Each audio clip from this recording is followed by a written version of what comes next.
Hello दोस्तों, जय जगन्नाथ, जय गुरु।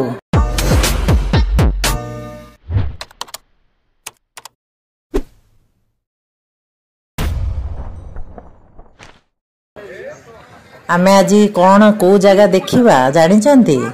ये होचंदी आम श्री श्री ठाकुर अनुकूल चंद्र आश्रम देवघर विजयादशमी उत्सव।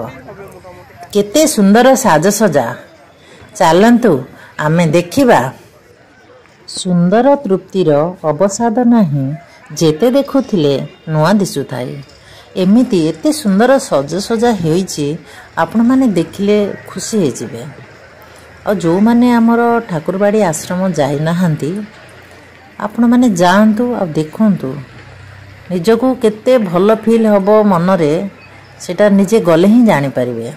जेमिति दूररू रसगोलाटा आमे देखुचे केते सुंदर हेछि, आमे खाइले तो जानि परिबा तार मिठाटा केमिति। सेमिति आमे देखिले आश्रम बाड़ी ठाकुरंगर आश्रम केते सुंदर सजसजा हेछि, तो आमे गले जानि परिबा तार। ये हूँ 2024 विजयादशमी उत्सव। यापर मु ठाकुरंगर गोटे कथा कहूँ, शुणु आउ बुली बुली सबुआड़े देखंतु। कर्मफल बड़ निष्ठुर, किए जने विद्वान एकदा कहिथिले, जन्म मनीषर असल परिचय नुहे, मनीषर असल परिचय हेउछि तार कर्म। सेइथिपाई महाभारत रे महारथी कर्ण कहिथिले, उच्च कूलरे जात हेबा दैवर अधीन होई पारे, मात्र पुरुषकार मोर अधीन अटे। गीतारे भगवान श्रीकृष्ण भी कहिछंती, मु कहार भाग्य तैयारी करे नाही, मनीष निजे निजर भाग्य तैयारी करे। तुमे आजी जहा करूछ तार फल काली पाइब। तुमे आजी जहा पाइछ ताहा तुमर गतकाली करिथिबा कर्मर फल। किए कहिला मनीष खाली हातरे आसे एवं खाली हातरे ए संसार रु फेरी जाए? यह सत्य नुहे। सत्य हेउछि यह जे मनीष तार भाग्य नहीं कि आसी थाए एवं कर्मफल नहीं फेरी जाए। प्रत्येक मनीष तार कर्मर फल अवश्य पाइब, किए एबे तो आउ किए किछि काल परे। एकदा विलियम शेक्सपियर कहिथिले, मनीषर भाग्य को राशि की नक्षत्र रे न थाए, से निजे ही निजर भाग्यर निर्माता। एणु राशिफल उपरे विश्वास न करी निजर कर्म उपरे विश्वास रखंतु। काहेकि ना राशि तो राम और रावण उभयंकर गोटे थिला, किंतु नियति सेमानकर कर्म अनुसारे फल प्रदान करिथिला। केही आमर अनिष्ट करिबो सेईटा तार कर्म अटे। मु काहारी अनिष्ट करिवि नाही, ताहा मोर धर्म अटे।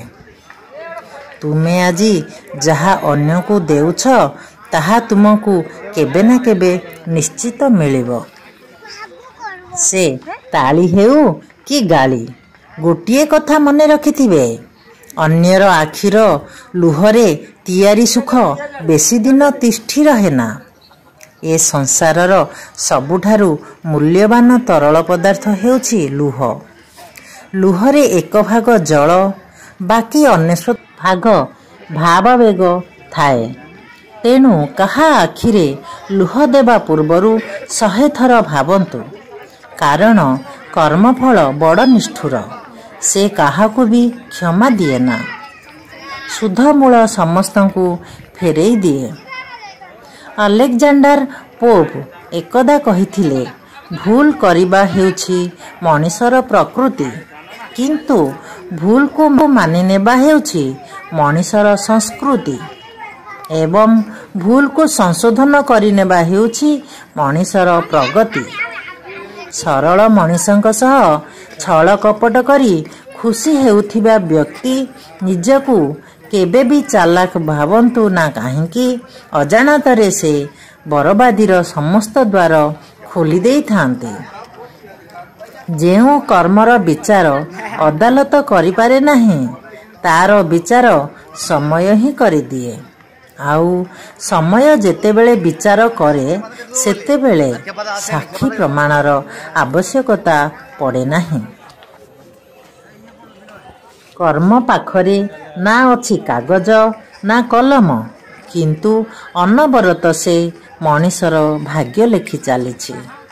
ମନେ ରଖନ୍ତୁ, ଯେଉଁ ବ୍ୟକ୍ତି ଏବେ ଦୁଃଖ କଷ୍ଟ ଓ ଅପମାନ ସହୁଛି ତାର ପୂର୍ବଜନ୍ମର ପାପ ଲାଘବ ହେଉଛି। ଯିଏ ଏବେ ଅନ୍ୟକୁ ଦୁଃଖ କଷ୍ଟ ଦେଉଛି ତାର ଆଗାମୀ ଜନ୍ମ ପାଇଁ ପାପ ସଞ୍ଚିତ ହୋଇ ରହୁଛି। ଏଣୁ ଯଦି କଲମ ହୋଇ କାହାର ସୁଖ ଲେଖିପାରୁ ନାହାନ୍ତି ତାହେଲେ ରବର ହୋଇ କାହାର ଦୁଃଖ ଲିଭେଇବା ପାଇଁ ଚେଷ୍ଟା କରନ୍ତୁ। ବିଶ୍ୱାସ କରନ୍ତୁ ବା ନ କରନ୍ତୁ, ଜୀବନରେ ଯେଉଁ ମଣିଷ ଯାହା କର୍ମ କରେ ତାର ପରିଣାମ ଭୋଗିବାକୁ ବାଧ୍ୟ। ପିତାମହ ଭୀଷ୍ମଙ୍କ ଜୀବନରେ କେବଳ ଗୋଟିଏ ମାତ୍ର ପାପ ଥିଲା ଯେ ସେ ଭରାକୁରୁ ରାଜସଭାରେ ଦ୍ରୌପଦୀଙ୍କ ବସ୍ତ୍ରହରଣ ସମୟରେ କ୍ରୋଧ ପ୍ରଦର୍ଶନ କରିନଥିଲେ ଏବଂ ପକ୍ଷୀରାଜ ଜଟାୟୁଙ୍କ ଜୀବନର ଏକମାତ୍ର ପୁଣ୍ୟ ଥିଲା ଯେ ସେ ସୀତାହରଣ ସମୟରେ କ୍ରୋଧ ପ୍ରଦର୍ଶନ କରି ରାବଣ ସହ ଲଢ଼ିଥିଲେ। ପରିଣାମରେ ଜଣକୁ ଦୁର୍ବିସହ ସରସଜ୍ଜା ମିଳିଲା ତ ଅନ୍ୟ ଜଣକୁ ମିଳିଲା ପ୍ରଭୁ ଶ୍ରୀରାମଙ୍କର ଅଭୟ କୋଳ। ଏଣୁ ଆପଣ ଯେତେ ଶକ୍ତିଶାଳୀ ହୁଅନ୍ତୁ ନା କାହିଁକି କର୍ମଫଳ ଭୋଗ କରିବାକୁ ପ୍ରସ୍ତୁତ ରୁହନ୍ତୁ। ଏ ପରିପ୍ରେକ୍ଷୀରେ ପୁରାଣରୁ ପ୍ରସଙ୍ଗଟିଏ ସ୍ମରଣକୁ ଆସୁଛି। କଂସ ନିଧନ ପରେ ଯେତେବେଳେ ଶ୍ରୀକୃଷ୍ଣ ମଥୁରା ନଗରୀର ବନ୍ଦୀଶାଳାକୁ ଯାଇ ପିତା ବସୁଦେବ ଓ ମାତା ଦେବକୀଙ୍କୁ ବନ୍ଧନମୁକ୍ତ କଲେ, ସେତେବେଳେ ମା ଦେବକୀ ଛାତିରେ ଛାତିଏ କୋହ ଓ ଆଖିରେ ଆଖିଏ ଲୁହ ନେଇ ଶ୍ରୀକୃଷ୍ଣଙ୍କୁ ପଚାରିଲେ, ଧନରେ ତୁ ହେଉଛୁ ସ୍ୱୟଂ ଭଗବାନ, ଆମେ ଦୁହେଁ ତୋର ପିତାମାତା।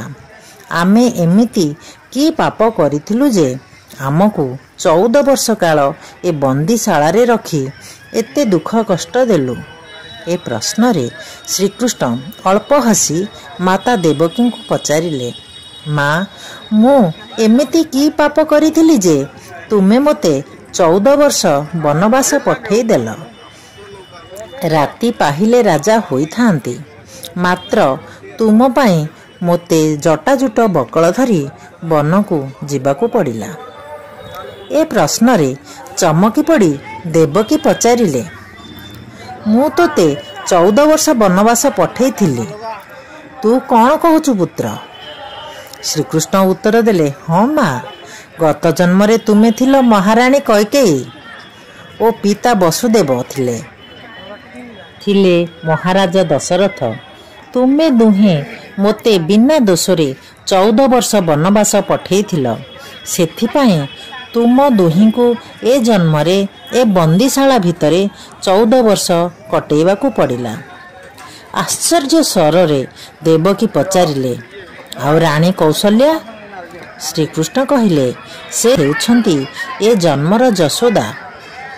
ଗତ ଜନ୍ମରେ ସେ 14 ବର୍ଷ କାଳ ପୁତ୍ର ବିଚ୍ଛେଦ ସହ୍ୟ କରିଥିବାରୁ ଏ ଜନ୍ମରେ ମୋତେ ତାଙ୍କ ସହ ଗୋପପୁରରେ 14 ବର୍ଷ କଟେଇବାକୁ ପଡ଼ିଲା। ପୁଅ ମୁହଁରୁ ଏ ଉତ୍ତର ଶୁଣି ନୀରବ ହୋଇଗଲେ ଦେବକୀ। ନିରପେକ୍ଷ ବିଚାରବନ୍ତ ଭଗବାନ ଯେ ନିଜ ପିତାମାତାଙ୍କୁ ପ୍ରାରବ୍ଧ ଭୋଗରୁ ରକ୍ଷା କରିପାରିନଥିଲେ, ଏ କଥାଟି ତାର ଜ୍ୱଳନ୍ତ ପ୍ରମାଣ। ଏଥର ମୁଁ ରହୁଛି। ଜୟ ଗୁରୁ।